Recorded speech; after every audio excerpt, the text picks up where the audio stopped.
श्री कृष्णा श्री कृष्णा श्री कृष्णा श्री कृष्ण। गुरुर्ब्रह्मा गुरुर्विष्णु गुरुर्देवो महेश्वरः गुरु साक्षात् परं ब्रह्म तस्मै श्री गुरवे नमः। तस्मै श्री गुरवे नमः।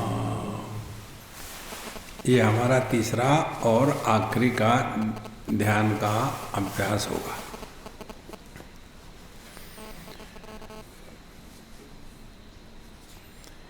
अनेक मार्ग है और व्यक्ति के व्यक्तित्व के ऊपर उसका निर्णय होता है। जो व्यक्ति शरीर प्रधान है,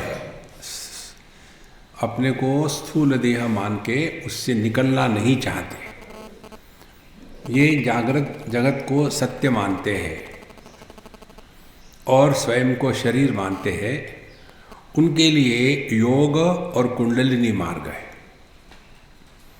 तो ये योगा वाले पूरा जीवन केवल शरीर के चक्कर में ही रहते। यह स्थूल भाग है जिसमें आधि भौतिक क्षेत्र महत्व का है। दूसरे है जो प्राण को महत्व देते हैं। तो प्राण को महत्व देने वाले कुंडलिनी शक्ति को जागृत करने की बात करते हैं। और सब मार्ग अपने जगह में योग्य है, ठीक है, गलत कहीं नहीं है। लेकिन हर चीज हर एक के लिए नहीं होती।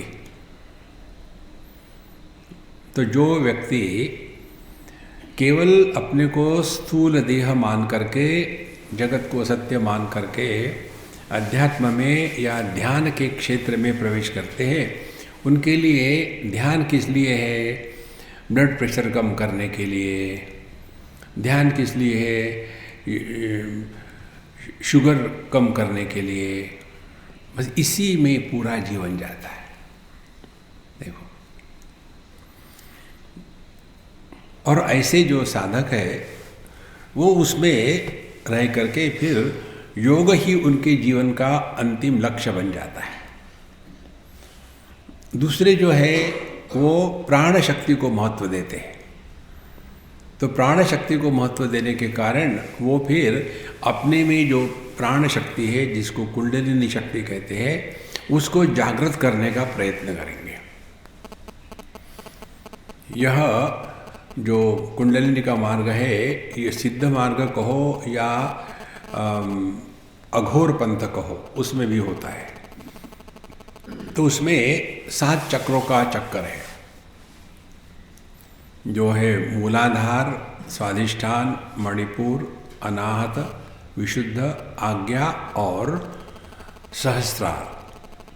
ये 7 चक्र ओपन करने, खोलने हैं, चक्र भेदन करना है। और फिर पूरा जीवन उनका इसी में लगा रहता है। और उसके लिए किसी योग्य गुरु के साथ रहकर ही ये कर सकते हैं। इस मार्ग में गुरु को सर्वश्रेष्ठ माना गया है। देखो, जैसे कबीर जी कहते हैं, गुरु गोविंद दोऊ खड़े काके लागे पाए, बलिहारी गुरु आपकी गोविंद दिए लखाए। तो वो गुरु ही उनके लिए सब कुछ है और वही उनको रिमोट कंट्रोल से कंट्रोल करते हैं। अब तीसरा है इसी कुंडलिनी शक्ति को ज्ञान के दृष्टि से समझना। देखो, तो ये जो 7 चक्र है, इसकी सूक्ष्मता, भेद माने रहस्य। आपके सौंदर्य का क्या भेद है? रहस्य है। भेद का अर्थ किसी को काटना तोड़ना नहीं। तो मूलाधार चक्र जो है, उसका रहस्य है कि हम देहात्म भाव से बने रहते हैं। तो मूलाधार का भेद करना माने देहात्म भाव का निराकरण करना। फिर स्वाधिष्ठान चक्र का है कामना। तो स्वाधिष्ठान चक्र का भेद करना माने इच्छाओं से, कामनाओं से मुक्त होना। फिर मणिपुर चक्र आता है नाभि स्थान में।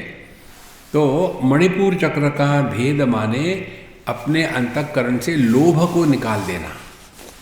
देखो ये बात भगवान कृष्ण गीता में कहते हैं, काम क्रोधस्तथा लोभः तस्मात् एतत् त्रयम् त्यजेत्। तो देहात्म भाव के कारण इच्छा होगी और इच्छा कभी पूरी होती नहीं, उसी को लोभ में परिवर्तन हो जाता है। तो जब तक के अब हम ज्ञान की बात बता रहे हैं, जब तक के हम देहात्म भाव से रहेंगे, इच्छाओं को पूरा करना यही जीवन का लक्ष्य होगा, तो अल्टीमेटली उस लोभ की प्रक्रिया का कोई अंत नहीं। तो ये नीचे के 3 चक्रों में जो रहते हैं उनको संसारी कहते हैं। उनके लिए फिर लक्ष्य क्या है? नरकस्य द्वारम। अब वो नरक में जाएंगे। संस्कृत भाषा में को ये प्रत्यय लगाने से शब्द के अर्थ में परिवर्तन नहीं होता। जैसे बाल बच्चा, बालक माने बच्चा, वैसे ही नर और नरक। तो देहात्म भाव में रहना माने नरक की बात है। पूरा जीवन इसी में फंसे है। अब इसके पश्चात आते हैं अनाहत चक्र पर। अनाहत चक्र पर आना माने अब हम 3 चक्रों से ऊपर उठ गए हैं समझदारी से, और फिर अपने मन पर काम करना शुरू कर दिया। जब साधक अपने मन पर काम करना शुरू करता है तब उसका नया जन्म हो गया। देखो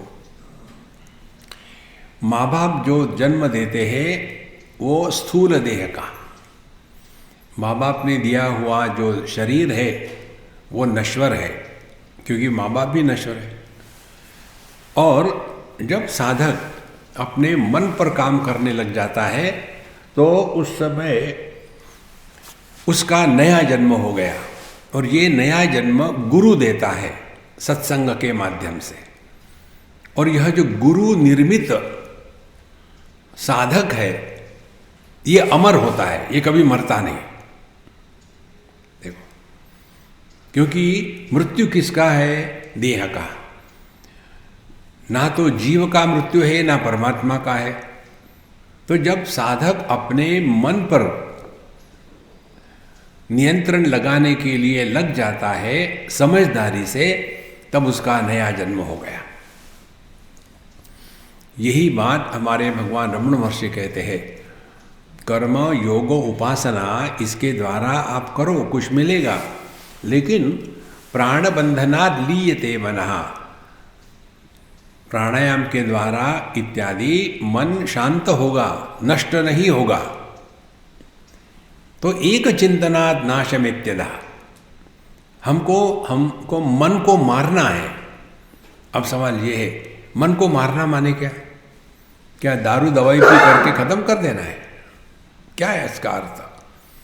तो बताते हैं मन को मारना माने पहले मन को समझ लो। मन किसी भी वस्तु को ग्रहण करता है, ग्रहण करने के बाद वह रुकता नहीं, फिर उस गृहीत वस्तु व्यक्ति को लेकर के मन उसके ऊपर अपनी कल्पना का प्रक्षेपण करता है। ये वस्तु है, यहाँ रुक जाओ, संसार प्रारंभ नहीं हुआ। तब हम ईश्वर की सृष्टि में हैं। ये विश्व और उसको प्रकाशित करने वाली दृष्टि के पीछे मन, ये सब ईश्वर की सृष्टि में है। यहाँ संसार नहीं है। संसार कब शुरू होता है?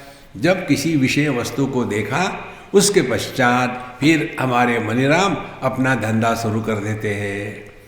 ये वस्तु आवश्यक है, ये वस्तु सुंदर है, ये वस्तु सुख का साधन है, इस वस्तु के अभाव में मैं अपूर्ण हूँ, तो ये न केन प्रकारेण मुझे इस वस्तु को प्राप्त करना ही है। ये मन का ही खेल है। तो मन की 2 बातें हो गई। एक, विषयों को ग्रहण करना। जो वस्तु या विषय मन में प्रवेश नहीं करते, उसकी सत्ता हमारे लिए नहीं होती। देखो, जैसे हम न्यूज़ नहीं देखते, तो जब वो हेलीकॉप्टर का क्रैश हो गया, तो हम जब थे कोयम्बतूर में, तो हर जगह में पोस्टर लगे हुए थे। तो हमने पूछा, भाई ये क्या है, क्या हो गया, ये कौन है ये महात्मा, हर जगह में पोस्टर लगा हुआ है। बोले आपको पता नहीं? बोले नहीं, क्या है? फिर बताया ऐसे ऐसे हो गया। माने वो हो गया था, लेकिन चूंकि हमने देखा नहीं था तो हमारे लिए वो घटना आई ही नहीं, बाकी लोगों के लिए है। माने यह जगत और जगत की वस्तुएं तभी हमारे लिए होती है जब वो हमारे मन में प्रवेश करती है तब।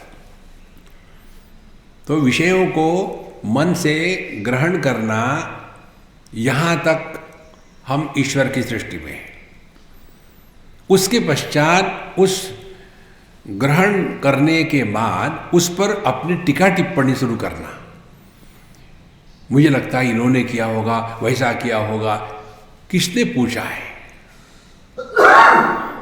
इसीलिए मन का ये जो दूसरा भाग है, टीका टिप्पणी करने का, अपने कमेंट करने का, अपना सजेशन देने का, इसका त्याग करना, यही मन को मारना है। कितनी बड़ी बात है।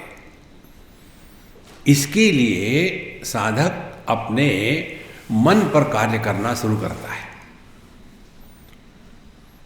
तो मन को जो आदत लगी है, हर एक के बारे में ओपिनियन, हर एक के लिए एडवाइस, हर एक के बारे में कमेंट, कोई जरूरी नहीं है। ये न करने के कारण हम बैठेंगे आधे घंटे और हूँ करके, और कुछ जरूरत नहीं। ये केवल इतना ही ध्यान देना है। तो यह जो ज्ञान कुंडलिनी है, इसमें हमको ये समझना है कि मन जो है उसके दो भाग हैं। एक विषय को ग्रहण करता है और दूसरा ग्रहण होने के बाद विषय पर टीका टिप्पणी करता है। अब ये टीका टिप्पणी करने का हमारा स्वभाव बना है, बचपन से स्वभाव बना है। जैसे बुढ़ाऊ लोग, उनका स्वभाव बन जाता है, सामने कोई भी आए उपदेश करो। किसने पूछा क्या? नहीं, फिर क्यों बता रहे हो? देखो, कहना नहीं चाहिए, लेकिन अब मालूम है कहना नहीं चाहिए, तो क्यों चुप नहीं बैठते? देखो, ये अत्यंत आवश्यक है। और इसके लिए हमको बड़ी सिंपल साधना करनी है कि आप बैठे हो और जो भी परसेप्शन आ रहे हैं, जब आप ध्यान के लिए बैठते हो तो उस समय 4 विषय आपको परेशान नहीं करते। स्पर्श, रूप, रस और गंध, इन चारों को आप रोक सकते हो। लेकिन शब्द, इसको आप रोक नहीं सकते। शब्द आएगा ही आएगा। हमको जैसे आंखें बंद कर सकते हैं, वैसे हम कान बंद नहीं कर सकते। कान खुले ही रहेंगे तो शब्द का ग्रहण होगा। तो इसको आधार लेकर के हमको ध्यान का अभ्यास करना है। तो क्या अभ्यास है? शब्द का श्रवण होने के पश्चात भी उसको ग्रहण नहीं करना। माने हमारा मन दर्पण तुल्य हो। जैसे पूना में अमृत तुल्य चाय है ना, वैसे हमारा मन दर्पण तुल्य हो। जगत को देखो, सुनो, बोलो मत।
आपने अपने आप से बोलना शुरू किया है, बंद करो।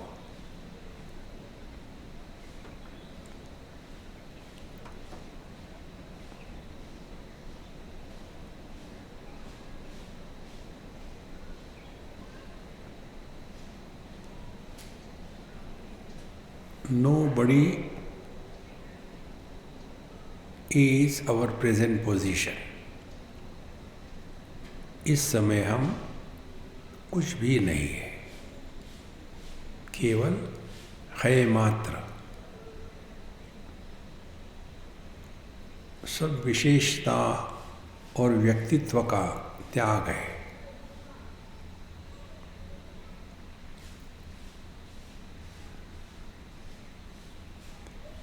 योग में, कर्म में, कुंडलिनी के मार्ग में करने को महत्व है और ज्ञान के मार्ग में करना छोड़ने को महत्व है।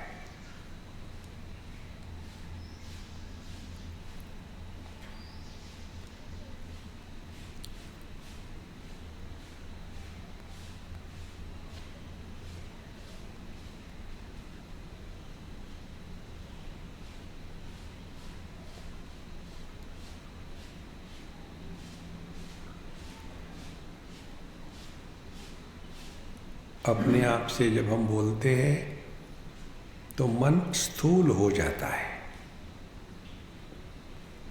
स्थूल मन ही वाणी है।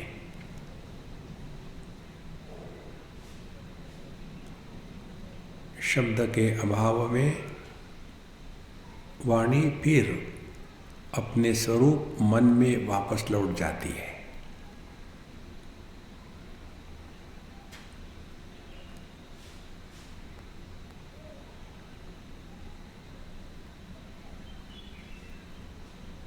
और ये मन जब वाणी के रूप में प्रकट नहीं होता तो मन फिर अपने चेतना में वापस लौट जाता है।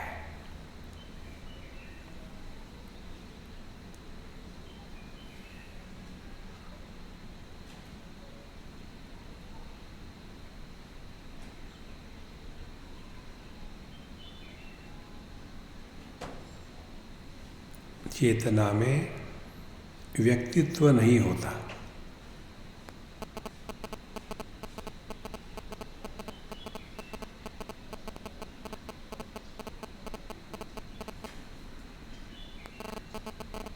व्यक्तित्व न होने से संसार नहीं।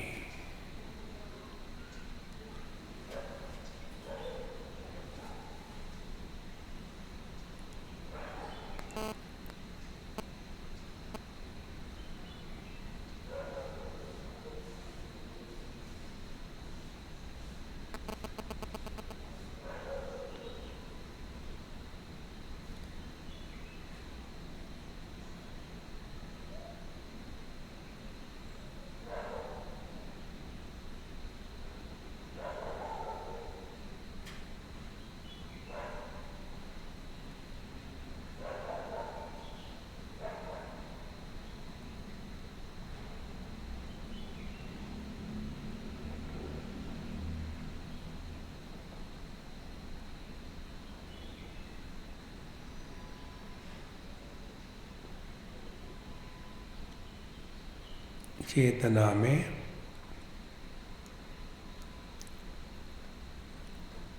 अन्य की प्रतीति और अपनी परिच्छिन्नता दोनों गायब हो जाते हैं।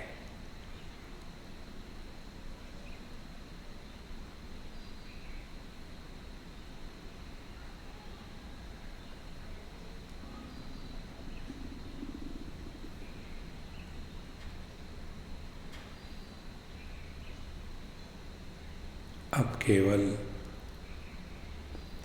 होना मात्र है।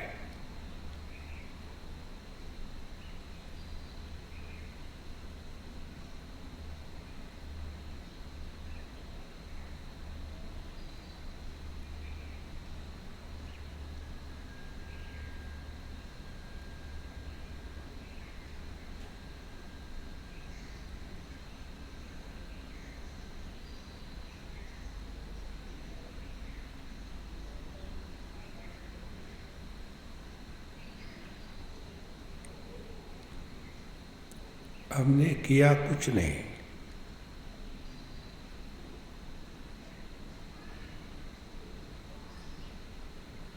त्यागे नैके अमृतत्व मानसो।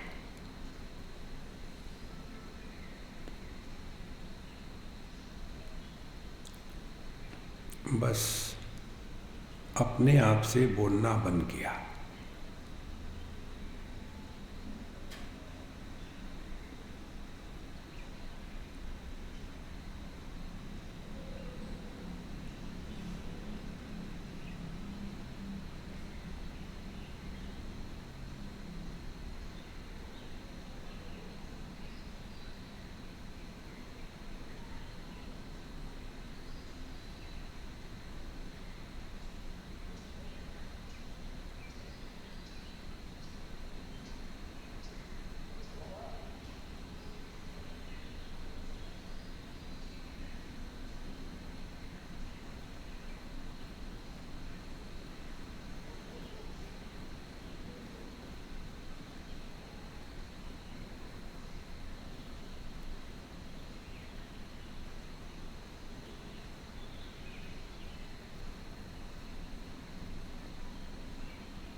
अपने आप से मत बोलो।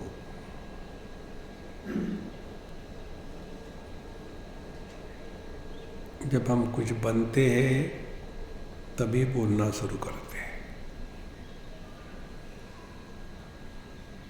अपने को जताओ, इस समय हम कुछ भी नहीं।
अब अपने आप से न बोलना, इसके साथ अब शांति का श्रवण करें।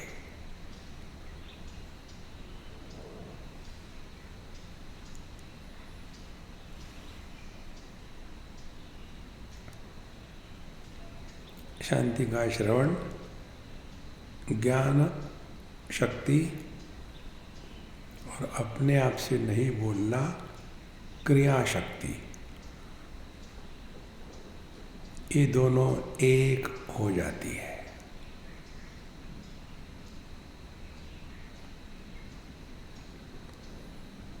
इसी को सुषुम्ना कहते हैं।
इस समय हमको प्रयत्न करना पड़ रहा है अपने से नहीं बोलने का और शांति को श्रवण करने का।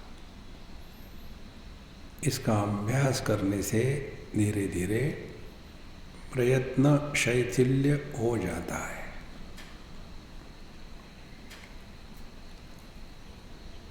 और जितना प्रयत्न शैथिल्य होगा उतना हम परमात्मा के स्वरूप में मिल जाएंगे। माने अपने स्वरूप को पहचानेंगे। तदा दृष्टुः स्वरूपे अवस्थानम्।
शब्द के अभाव में मन निराकार हो जाता है।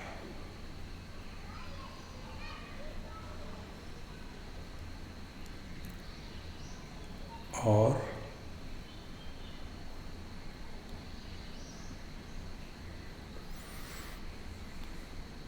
चैतन्य में प्रवेश करने के लिए योग्य हो जाता है।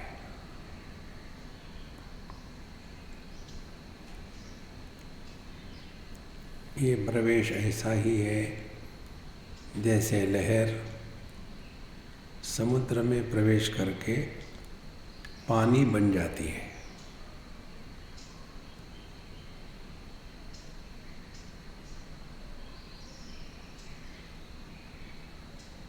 जिसको हम लहर कहते थे, असल में पानी ही था।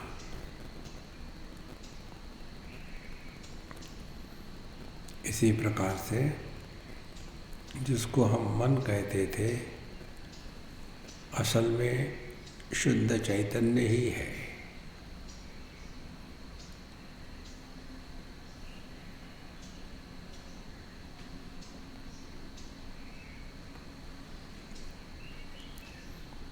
शुद्ध चैतन्य निर्विशेष है, ना जड़ ना चेतन। जड़ चेतन दोनों का आधार और इसीलिए दोनों के परे।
इसमें सहजता है,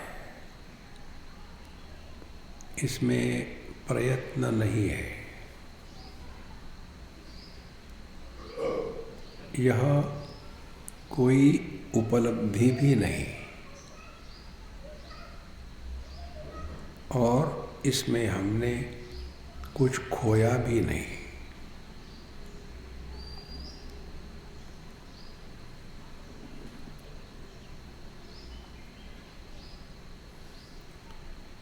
यह जो अनुभव है, यही अपना स्वरूप है।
जब प्रयत्न है तब थकावट है, प्रयत्न नहीं तो थकावट नहीं।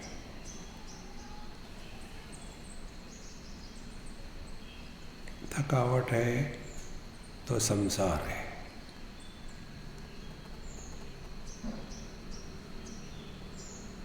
संसार नहीं तो परमात्मा है।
हाथ पैर की उंगलियां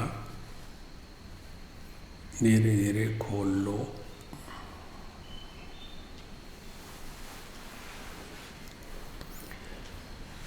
सांस गहरी ले लो 2-4 बार धीरे से।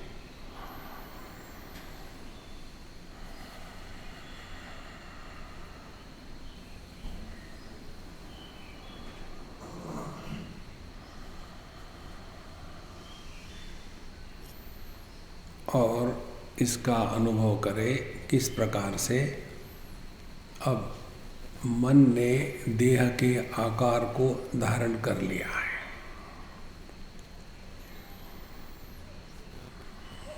अब देहात्म भाव जागृत और यह संसार प्रारंभ।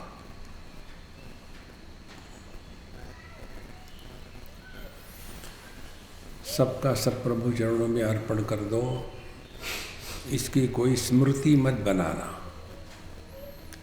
स्मृति बनाओगे तो कंसेप्ट हो जाएगा। You are not a concept. ओम पूर्णमदः पूर्णमिदं पूर्णात् पूर्णमुदच्यते पूर्णस्य पूर्णमादाय पूर्णमेवावशिष्यते। ओम शांति शांति शांति। हरि ओम। श्री गुरुभ्यो नमः। हरि ओम।